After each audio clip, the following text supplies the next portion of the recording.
if y'all don't see me no more, it's because they have like literally eradicate me off the face of the planet. Remember, if y'all don't see me no more, they have eradicate me off the face of the planet. I always come back.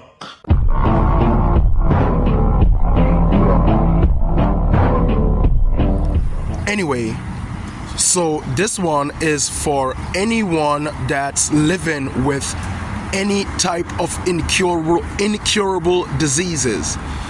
And the incurable diseases that I'm trying to, let's say, unravel is this thing that the medical terminology would refer to as an autoimmune disease.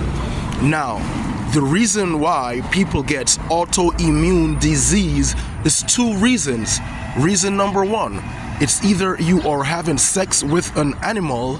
Reason number two, it's either you are eating certain food, and when you eat these certain food, you develop these bad bacteria inside of you that kills all of the good bacteria inside of you. When that happens, you basically develop an environment inside of your avatar where all viruses are welcome to stay and live. And one of the viruses that I realize a lot of people is literally suffering from is these things that's called worms. When it comes to worms, society only show you guys 6 worms in this world, but there's actually 7 worms in this world. There's 7 different, in a sense, species types of worms. I've found another worm that they have been hiding from you guys. And the worm that I'm going to be discussing today, it's not a tapeworm, it's not a run worm, it's not a whip worm, it's not a wing worm, it's not a ground worm. This worm, it's called the Phaseolus buski. And this worm, like, it's so crazy because HIV derives and comes from this worm, as well as this thing that they call herpes derives and come from this worm. Now check this out. Now, if a person has HIV, right? So they say, okay, you have HIV, but you don't have AIDS. But whenever a person has AIDS, it's basically in your bloodstream. So therefore, HIV, it's in the body, but it's not in the bloodstream until it turns into AIDS. So all of these pathogens has to build up inside of your body, change it from alkalinity to acidic. And when it changes to acidic, you know, that's the better environment for them. So these worms is actually taking control, you know, of you guys. But when it comes to HSV1, that's what they would call herpes. You would see a person, they would have like a lot of rash over the lips, you know, like they you know, everywhere, like, you know, all of that. Or you can have HSV2 in the genital. So HSV1 and HSV2 is actually different from HIV, because HIV, like all of these things, is like it's an immune disease, right? And that's what they say, so-called disease, because I cracked the code, so-called disease.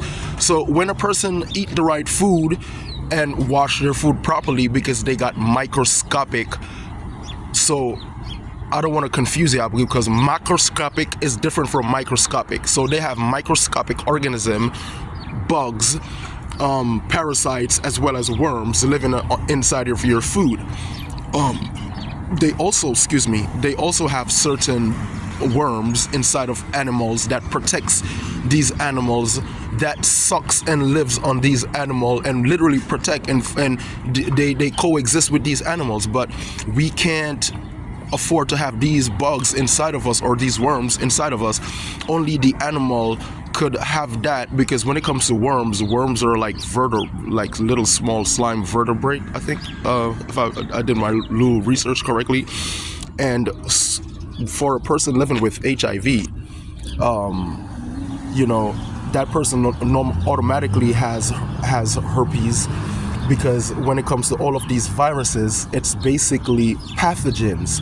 And when y'all understand what the word pathogens is, you guys are going to know that when you do the bacteria, the germs, the protozoa, that if that's how you say it, the parasites, candidas, all of these things, you're gonna like just get worm, right?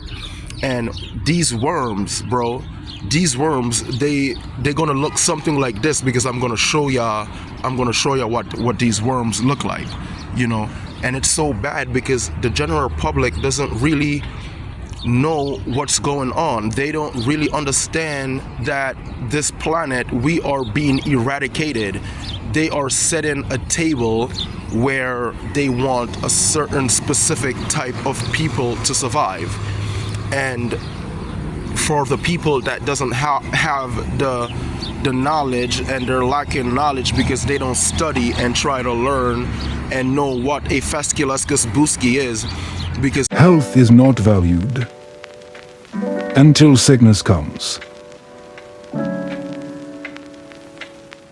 If a person has herpes, the only reason you have herpes is because the fasciculuscus buski, the worms inside of your body, is actually multiplying. And like these pathogens, when the worms multiply, and it's too much larvae egg, from these fasciculuscus buski, it tends to go to your lips, and then your lips is inflared white crystallized rashed look alike.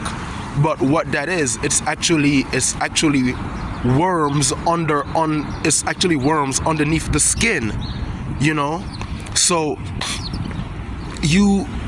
what the doctors would do is they would take a sample of that, and it's actually worms underneath the skin, or the same in the genital, and that's like a early stage of putrefaction, and apoptosis, because these worms is like literally eating away at your flesh slowly, but you don't really know. So guess what happened now? So the doctors would prescribe something for you that's called what is it? I don't even remember these name. But when it comes down to it, even though man, has been having sex with the beast and animals out there, and also these pathogens is literally a bacterial infection. All of these, they're on foods, microscopic organism that has a life that needs to survive, just like how we needs to survive. What I've realized is like these things, they're basically bacterial pathogens that has been falsified by the government, and now these are, in a sense, how do I say this, biological weapons, and they are using biological weapons on you guys, and in order for your avatar, see, nothing that comes against your body shall prosper. And when I say that, is like God made y'all, and if God made y'all, nothing could hurt y'all, as long as you go back to nature, eating the right food, adding the right nutrients and minerals in your diet, try to vibrate on the right vibratory frequency, and try to get in contact with the Most High. In order to get in contact with your Creator, you have to eat food that your Creator created for you on the planet. If you tend or stray away from that, it's like you're serving two masters. And another thing, the reason why I don't go to church is because every time you go to church, you're basically making the pastor's pocket fat. You have to pay tithe and offering whenever you go to church. I don't really think that's we should do that. But yeah, man, so society, you would basically make these weapons to eradicate the people off the face of the planet. And this goes a long way, because anyone that has herpes, I would advise y'all to stay away from certain food, because these parasite bacterial things, they likes to survive in acidic environment. And it's so funny, because I realize that if you guys actually don't believe me, Y'all could Google this, because Google happens to be my master. Google, I Google everything. Y'all don't believe me? Y'all Google this. You know, you can't eat food that contains the amino acid L-arginine. You know, because what the amino acid L-arginine does, it makes these people bug, alien, parasite pathogens, you know, replicates and grows. And the more L-arginine you have than L-lysine, you're basically, that's like your scale now.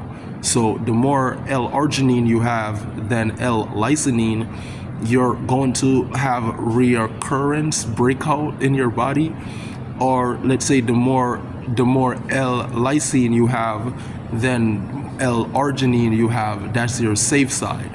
Now, I don't want you guys to be able to watch the safe side by not eating L-arginine and only eating food that contains L-lysine.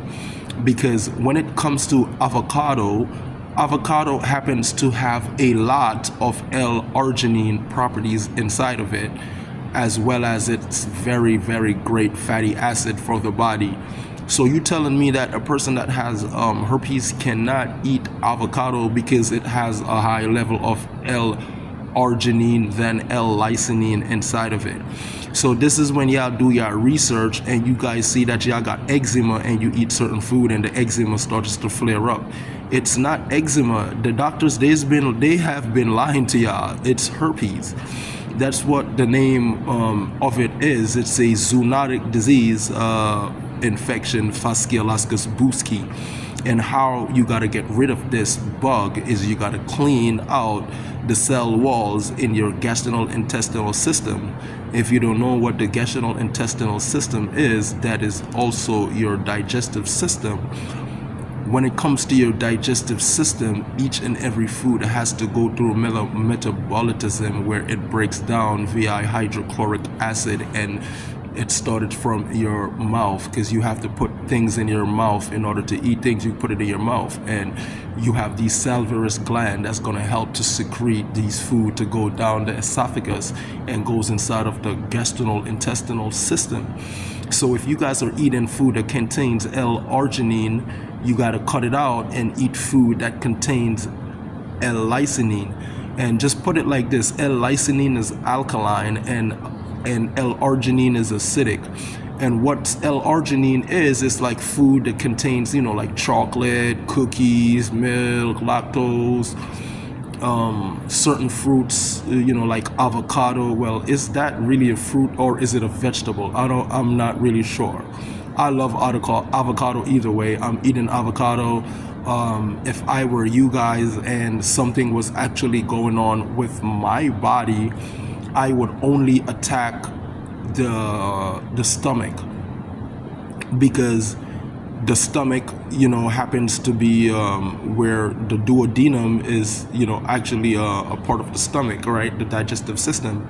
And nothing goes into the bloodstream without it going to the duodenum first. Just like how they say, no one cometh into the Father but through Jesus Christ himself. So nothing goes into the bloodstream unless you go to it goes to the duodenum. And once it goes to the duodenum, that's when it's gonna go, you know, inside of the bloodstream. So I would advise y'all to just concentrate on the stomach first, and then you concentrate on the blood. And what's so great about this is, like, tomatoes is really good for the blood. Those beetroots is really good for the blood. Aloe vera is really good for the blood, because, like, these are bitter drugs. Bitter lemon, or, you know, like in Jamaica, because I'm from Jamaica, most people would call it Sarasi, but, you know, in America they call it bitter melon, the bitter melon bush, the Sarasi bush. So anything like that's bitter, those are really great for the blood, because the blood contains alkaline monosaccharide properties. You know, some of these properties is sweet, is glucose, sugar, fructose.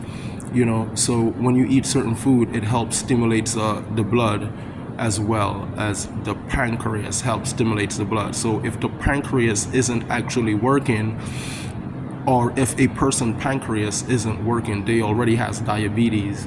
So you would reverse that by concentrating on the blood, eating food that gives you blood and stimulates the blood. Real ninjas do real things.